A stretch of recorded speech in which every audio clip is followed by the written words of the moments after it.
বেশি সুদের লোভ দেখিয়ে চিটফান্ড এজেন্ট যেমন ফাঁদ পাতে, তেমনি প্রেমেরও ফাঁদ পাতে অনেকে। না বুঝে অনেকেই ফাঁদে পা দেন, অনেকে আবার বুঝতে পারেন যখন, ততক্ষণে যা আবার হয়ে গিয়েছে। আচ্ছা, এ ধরনের ঘটনা ঘটতেই থাকছে।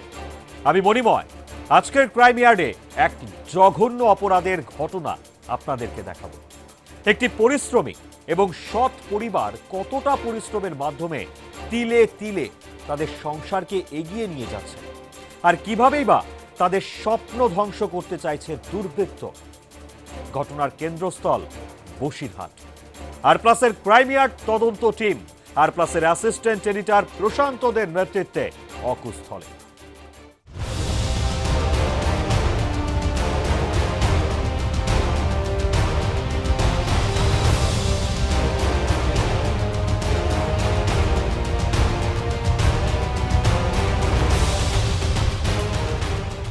উত্তর ২৪ পরগনা জেলার বসিরহাট থানা এলাকার জিরাক গ্রামের বাসিন্দা হরিপদ বেরা এবং তার স্ত্রী সন্ধ্যা বেরা। হরিপদবাবু পেশায় একজন দিনমজুর, মাঝে মাঝে একজন দন্ত চিকিৎসকের কাছেও কাজ করেন। তার স্ত্রী কখনো পাশের বাড়ির অর্থাৎ প্রতিবেশী যে সমস্ত আছে সেই সমস্ত বাড়িতে পরিচারিকার কাজ করেন, কখনো বা দিনমজুর খাটেন। সেই খেটে যা রোজগার হয় তাই দিয়ে তাদের সংসার চলে। বাবা রাজমিস্ত্রির কাজ করেন আর মা পরিচারিকার কাজ করেন। দুই মেয়ে এক ছেলেকে পড়াশোনা শিখিয়ে অনেকটা এগিয়ে দিয়েছেন তারা। পরিবারের মেয়ে মিলি তো রীতিমতো এমএ পড়ছে রবীন্দ্র ভারতী বিশ্ববিদ্যালয়। অভাবের সংসারে লেখাপড়া যে বাধা নয়, বসিরহাটের বাগ পরিবার তার এক উদাহরণ। শিক্ষিত একটি পরিবার, বাবা মা সেভাবে হয়তো জানতেন না পড়াশোনা, কিন্তু ছেলে মেয়েদের মানুষ করেছেন। বড় মেয়ের বিয়ে হয়েছে, ছোট মেয়ে এমএ পড়ছে, সে বিএড করার একটা পরিকল্পনা নিয়েছে, আর একমাত্র ছেলে সেও কাজ করছে। পাশাপাশি সে বিএসএফে চাকরিও পেয়ে গেছে, চলতি মাসেই সে জয়েন করবে বিএসএফে। জীবনযুদ্ধের নানা টানাপোড়েনে বসিরহাটের বাগ পরিবারে দুই মেয়ে এক ছেলের মধ্যে মধ্যমণি মিলি। সবার উদয়স্থ পরিশ্রমের রোজগার থাকতো মিলির কাছে। মিলি সংসারের যাবতীয় খরচ থেকে শুরু করে নিজের পড়াশোনার খরচ সবটাই পরিচালনা করত। মিলির আরও স্বপ্ন ছিল, বড় হবার স্বপ্ন।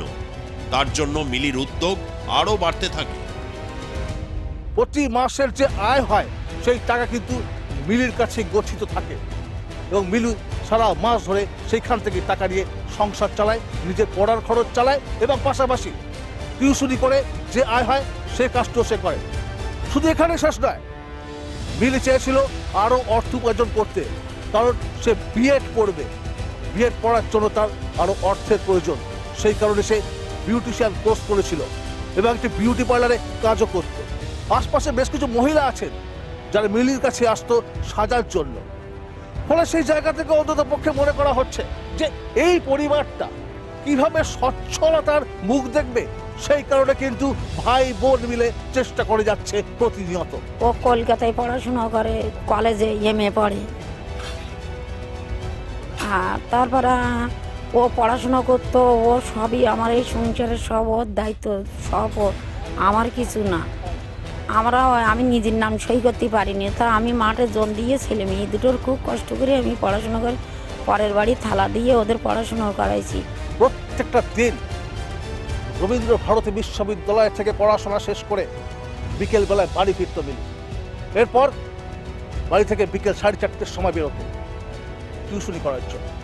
বেশ কিছু ছাত্রছাত্রী আছে তার এই অঞ্চলে, এবং তাদেরকেই পড়াতে যেত, কারণ তার একমাত্র লক্ষ্য ছিল যে বিএড করে যেভাবে সে শিক্ষকতা করতে চায়, শিক্ষিকা হতে চায়, সেই কারণে বোধহয় সে আরও অর্থের দিকে নজর দিয়েছিল, কিভাবে রোজগার করা যায় সেটা সৎ পথে। সৎ পথে রোজগার করতে হলে কতটা পরিশ্রম করতে হয় তা সন্ধ্যা দেবীকে দেখলেই বোঝা যায়। মিলি বিএড পড়ে শিক্ষক হবে, তার জন্য দরকার 50,000 টাকা। তার মা তাকে বলে, এমনকি দাদাও বলে, বাড়তি পরিশ্রম করে তাকে দেবে যাতে সে জীবনে একজন শিক্ষিকা হবার যোগ্য হয়। হঠাৎ একদিন সেই মিলিই জানায় সে হাসপাতালের একটি চাকরি পেয়েছে, বেতন 10,000 টাকা। তার পরিবার হঠাৎই ঘাবড়ে যায়। কেন সে এখনই চাকরির খোঁজ করছে?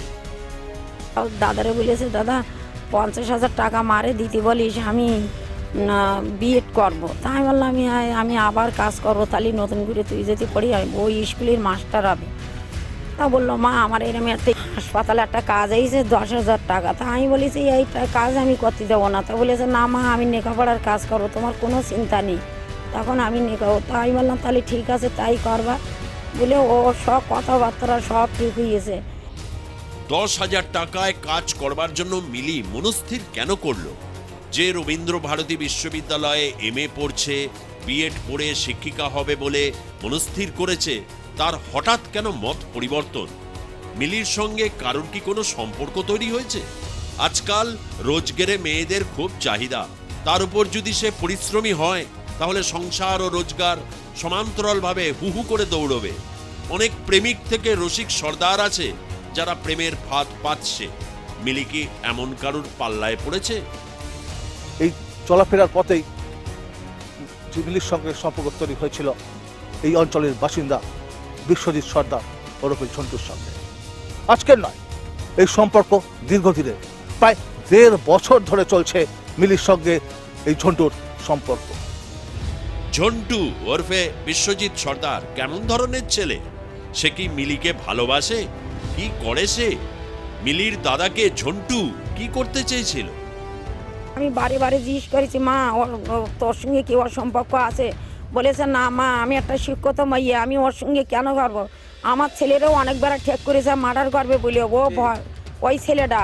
কিন্তু হ্যাঁ ওই ঝন্টু অনেকবার ঠেক করেছে, কিন্তু আমার ছেলে আমার মাইয়া কোনোদিন বাড়িতে বলিনি, খালি বলেছে আমার ভাইয়ের যেন মারবা না, আমার যা করতে হয় আমারও করো, তুমি যেন আমার ভাইয়ের মেরো না, আমার ভাই এই চাকরিতে যাবে, আমার বাবা মা মরে যাবে, আমার মা খুব কষ্ট করে মানুষ করেছে। এই রাস্তা দিয়ে যাওয়ার সুবাদে মিলির সাথে পরিচয় হয়েছিল বিশ্বজিৎ সর্দার ওরফে ঝন্টু। ঝন্টু কেরালায় কাজ করে, অর্থাৎ সেও দিনমজুরের ঠিকাদারের একটা কাজ করে। শুধুমাত্র কেরালা নয়, গুজরাটের বিভিন্ন রাজ্যে তার একটা যোগাযোগ রয়েছে এবং এখান থেকে লোকজন নিয়ে গিয়ে সে সেখানে ঠিকা শ্রমিকের কাজ করাতো, সেখানে কাজ ধরতো এবং সেখানে দিনের পর দিন থাকতো। কখনো কখনো সে এই জিরাট গ্রামে ফিরে আসতো। শুধু ভয় দেখাতো, ওর অনেকবার পিস্তল ধরেছে, তাও ও বাড়িতে বলিনি। আমি যদি বলি তাহলে বিশাল একটা গন্ডগোল হবে, আমার ভাইটার মাঠে ঘাটে মেরে দেবে। পিস্তল দেখিয়ে মারার হুমকি দিত ঝন্টু, ব্ল্যাকমেইলিং করত কেন মিলিকে? ঝন্টু পেশায় লেবার ঠিকাদার, টাকা পয়সার চাহিদা ছিল। মিলির কাছ থেকে কি টাকা নিত ঝন্টু? যাকে পিস্তল দেখিয়ে মারার হুমকি দিত ঝন্টু, সেই মিলির দাদা কি বলছে? আমি যেটা শুনলাম যে ওকে নাকি ভয় দেখিয়ে যে তোর দাদাকে মেরে দেবো বা এ করবো, যেটা পরে সবাই বুঝতে পারলো যে আমার ভয় দেখিয়েই ওর কাছ থেকে টাকাটা নিত। এই এখনো পর্যন্ত সোনা দানা দেখতে পাচ্ছি এখানে আমার কাছে, যেটা হিসাব আছে সোনা দানা 60,000 টাকা, আর আমাদের ঘরে ছিল 30 থেকে 35,000 টাকা। আমি যাবো বলে যে টাকাটা গুছিয়েছিল 95,000 টাকা নিয়েছে। যে দিদি শোকেস খুলেছিল, শোকেস খুলে দেখে যে ওর হচ্ছে গিয়ে টোটাল হচ্ছে গিয়ে আমার একটা আংটি, বোনের 2খানা আংটি আর দিদির মেয়ের একটা কানে ছিল, সেটা টোটালি নেই। আর আমরা ওর কাছে যাবতীয় যা রোজগার করতাম সেটা ওর কাছেই রেখে দিতাম, বোনের কাছে 30 থেকে 35,000 টাকা। আমি যেহেতু বিএসএফের স্টাফ সিলেকশানে এই হচ্ছে গিয়ে আপনার চাকরি পেয়েছি, এই হচ্ছে 30 তারিখে ফাইনাল প্যানেল। আমি বাড়িতে আলোচনা করতাম যে এরকম মা এরকম এত তারিখে বেরোবে, অত তারিখে বেরোবে। এবার হচ্ছে গিয়ে ওর কাছে 30 থেকে 35,000 টাকা রাখা ছিল। এবার ও সেই টাকাটাও নাকি ওকে দিয়েছিল, পরে যেটা শুনতে পারলাম। এলাকার মানুষ পছন্দ করত মিলিকেও, ভালোবাসত মিলিকেও, কিন্তু ঝন্টুর সঙ্গে সম্পর্ক এটা যখন জানাজানি হয়ে যায় তখন কিন্তু বিষয়টা কোনোভাবে মেনে নিতে পারেনি ঝন্টুর পরিবার, মেনে নিতে পারেনি মিলির পরিবার।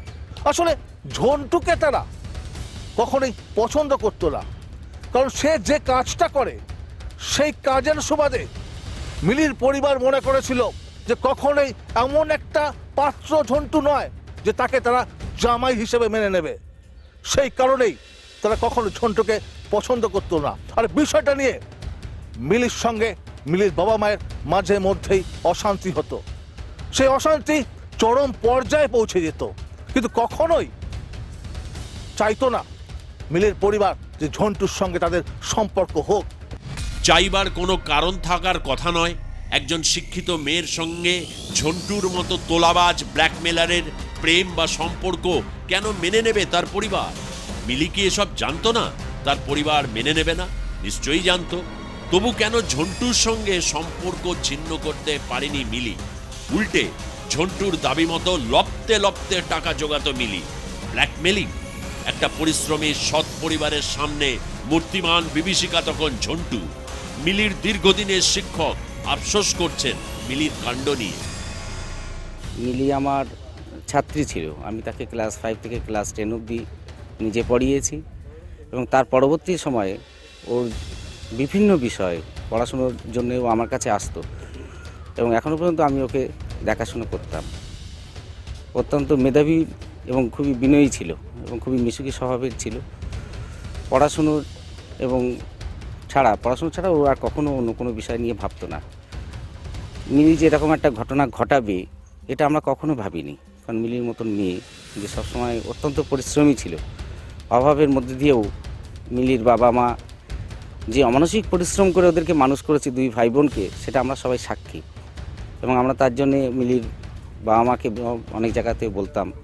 তার মা মাঠে কাজ করেছে, তার মা কাজের পরে এসে বাড়িতে ঘুঁটে দিয়েছে, লোকের বাড়িতে কাজ করেছে, তার মধ্যে দিয়ে অভাবের মধ্যে দিয়ে দুই ভাই বোনকে সে মানুষ করেছে। কি অমানসিক পরিশ্রম মিলির বাবা মা করেছে এটা আমাদের কাছে আমরা কখনো আশাও করিনি, ভাবতেও পারিনি। সৎ পরিশ্রমী পরিবার কেন অসহায় শিকার হবে? প্রেমের নামে টাকা আদায় এ কি চলতে দেওয়া যায়?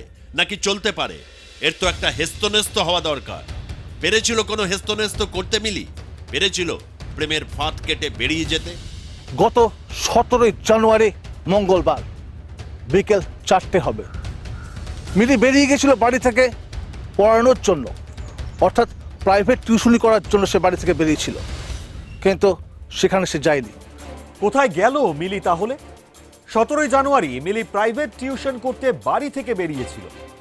সে কি হেস্তনেস্ত করলো? গোটা ঘটনা দেখাবো একটা ছোট্ট বিরতির পর। সঙ্গে থাকবে।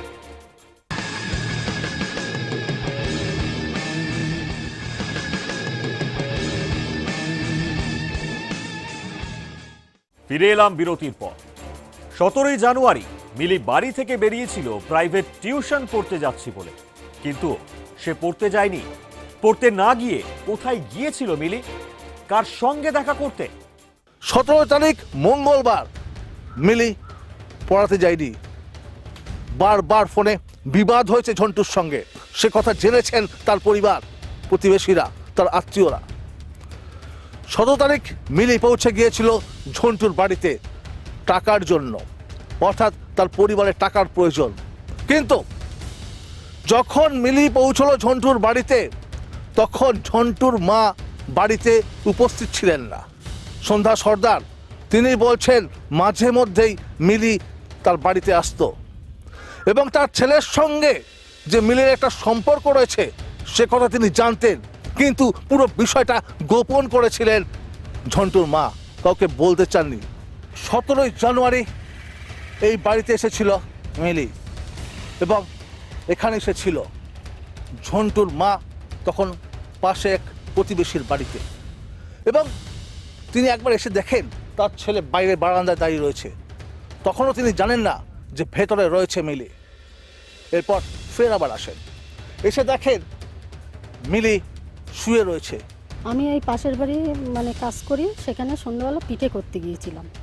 পিঠে করতে যাওয়ার পরে এসে দেখি যে বাড়িতে বড় ছেলে ওই জায়গায় দাঁড়িয়ে রয়েছে।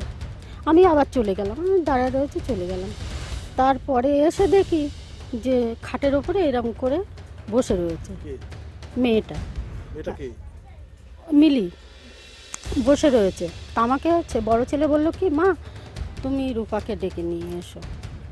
আমি রূপাকে ডেকে নিয়ে এসছি, নিয়ে এসে দেখি তারপরে ওই খাটের ওপর ওপরেই কোলে করে রূপার কোলে রয়েছে, শুয়ে রয়েছে রূপা, ওই সে মিলি।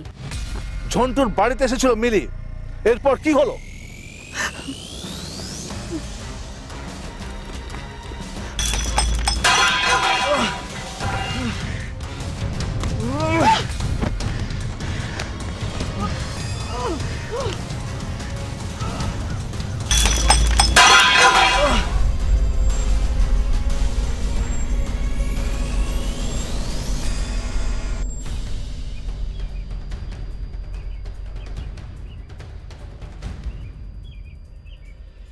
তার বা কান দিয়ে রক্ত ঝরছে, শরীরে কোনো জ্ঞান নেই, জ্ঞান শূন্য হয়ে পড়ে রয়েছে। অতএব সেই জায়গা থেকে অন্তত পক্ষে এটুকু পরিষ্কার যে মিলি এসেছিল ঝন্টুর কাছে টাকা চাইতে। যে ৯৫,০০০ টাকা ঝন্টু নিয়েছিল মিলির কাছ থেকে, সেই টাকা নেওয়ার জন্যই ঝন্টুকে চাপ দিয়েছিল মিলি, আর সেই টাকা নেওয়ার জন্য এসেছিল ১৭ তারিখে ঝন্টুর কাছে। ঝন্টু কিন্তু টাকা দেয়নি, দিয়েছিল মার, আর এমনভাবে মেরেছিল যে রক্তাক্ত অবস্থায়, নিথর অবস্থায় মিলি পড়েছিল এই বাড়ির ভেতর। নিথর অবস্থায় পড়েছিল মিলি। হেস্তনেস্ত করতে গিয়ে নিজের স্বপ্নের সমাধি ঘটিয়ে এলো মিলি।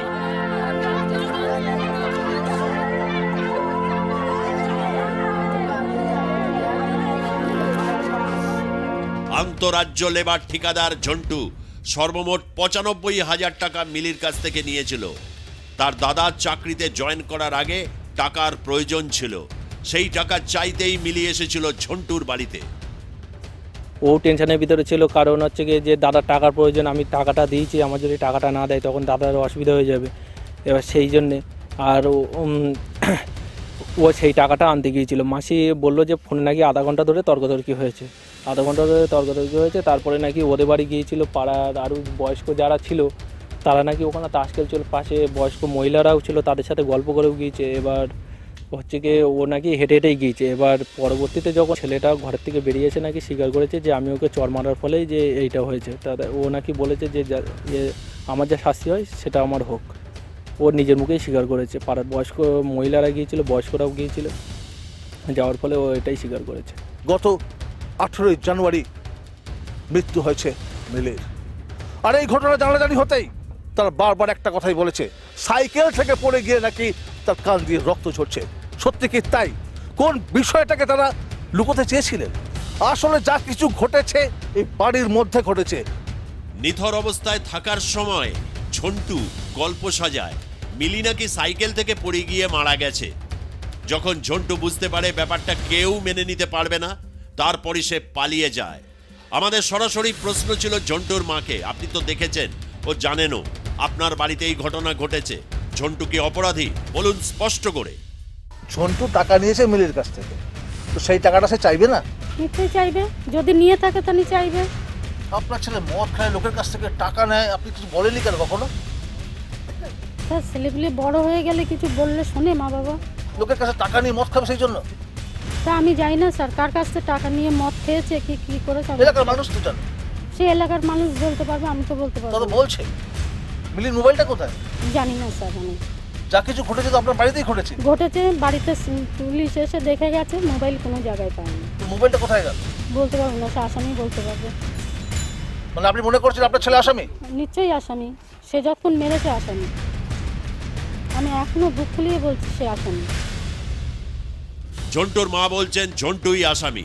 প্রত্যক্ষদর্শী তার মা যখন বলছেন, তারপরেও বসিরহাট থানা কি করে ঝন্টুকে গ্রেপ্তার করছে না? ঝন্টু নাকি পলাতক। কোথায় সে পালিয়েছে, বাংলাদেশ নাকি কেরালায়? কে তাকে গ্রেপ্তার করবে? বসিরহাট থানার পুলিশ, সেখানকার ওসি দেবাশিস চক্রবর্তী, না অন্য কেউ? কি বলছে বসিরহাট থানার ওসি দেবাশিস চক্রবর্তী? দেবাশিস দা, প্রশান্ত বলছিল মারপ্লাস থেকে। হ্যাঁ বলুন। বলছি দেবাশিস দা, ওই যে বিশ্বজিৎ সর্দার, ওকে অ্যারেস্ট হয়েছে নাকি? বিশ্বজিৎ সর্দার, ওই যে মিলিবেরার কেসটা, মিলিবেরা। না না না, ও যা খবর আছে আমাদের কেরালায় পালিয়েছে। কেরালায় পালিয়ে গেছে? হ্যাঁ, কেরালাতে কাজ করতে সেখানে পালিয়েছে। ওরা ওয়াজ যাচ্ছে, ওখান থেকে পজিটিভ খবর হলেই যাবে। ও আচ্ছা, মানে ও তো, ওর মা তো বলছে যে হ্যাঁ এই ঘটনার সাথে ও যুক্ত আছে এবং ওর মারাই মারা গেছে মেয়েটি। না না, এই ব্যাপারে আমি কোনো একটা শব্দ বলবো না দেবাশিস দা, ওর মা কিন্তু কনফেস করেছে। না না, আমি এই ব্যাপারে একটা শব্দ বলতে পারবো না। আমি আমার কাছে আলটিমেটলি ধরা। আচ্ছা, মানে ওকে অ্যারেস্ট হবে কি? অবশ্যই আসলে কি হবে, অবশ্যই হবে। আচ্ছা আচ্ছা, ওকে পাওয়া যাচ্ছে না তার মানে? না, ও কেরালায় পালিয়েছে, আমি খবর আছে। আচ্ছা, তারপরে কেরালায় টিম পাঠাচ্ছেন নাকি? ওটা আমরা একটু ওয়াচ করি, পার্টিকুলার জায়গাটা নিয়ে কোথায় আছে। বসিরহাট থানার মাননীয় ওসি, আপনি কিন্তু বিষয়টিকে গুরুত্ব দিন। জঘন্য অপরাধের ঘটনায় গা ছাড়া ভাব থাকলে এলাকাবাসীর ক্ষোভ কিন্তু বাড়বে। ঝন্টু চরম শাস্তি চাইছে মিলির মা, তার সঙ্গে ঝন্টুর মাকে জিজ্ঞাসাবাদ করলেই সন্ধান পাওয়া যাবে ঝন্টুর, এটা নিশ্চিত। ঝন্টুর মাই যখন বলছে ঝন্টুই আসামি, তখন বাধা কিসে?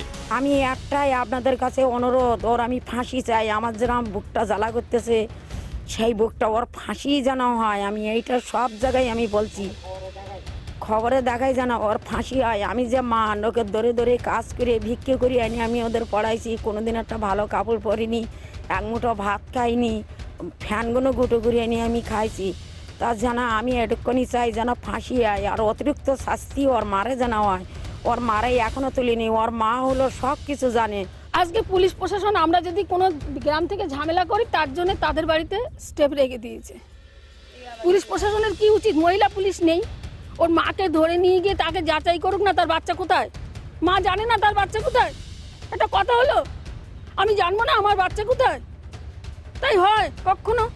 নিশ্চয়ই জানে ওর মা কোথায়। আপনারা সেটাই দেখুন। বাড়ি থেকে বেরিয়ে গিয়েছিল ঝন্টু, সে চলে গিয়েছিল একেবারে কেরালাতে, সেখানে দুদিন ছিল, তারপর সেখান থেকেও নাকি বেপাত্তা হয়ে গেছে। সে কোথায় গেছে ঝন্টু খুঁজে বেড়াচ্ছে পুলিশ, আজ পর্যন্ত তার কোনো খোঁজ নেই। সে নিজেকে লুকিয়ে রেখেছে, নিজেকে আত্মগোপন করে রেখেছে।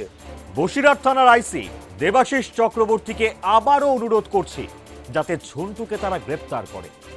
ঝন্টু ধূর্ত এবং লোভী, নানা রকম ছলচাতুরির আশ্রয় সে নেবে।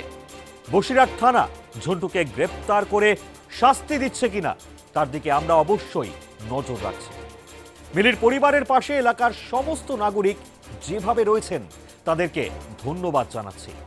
সামাজিকভাবে যারা একসাথে সুখে দুঃখে থাকতে পারেন, সেই সমাজে অপরাধ প্রবণতা যেমন কমে, অপরাধীরাও সেই সমাজকে এড়িয়ে চলে। ক্রাইমিয়ার থেকে বিদায় নেওয়ার আগে আপনাদেরকে তাই বলছি, সতর্ক থাকুন, সজাগ থাকুন। কোনো রকম সমস্যা হলে পারস্পরিক আলোচনা করুন। ক্রাইমিয়ার আজ এ পর্যন্তই। আগামী সপ্তাহে দেখুন অপরাধের অন্তর তদন্ত, শনি ও রবিবার রাত 11টায়। ভালো থাকুন, সুস্থ থাকুন। ধন্যবাদ, নমস্কার।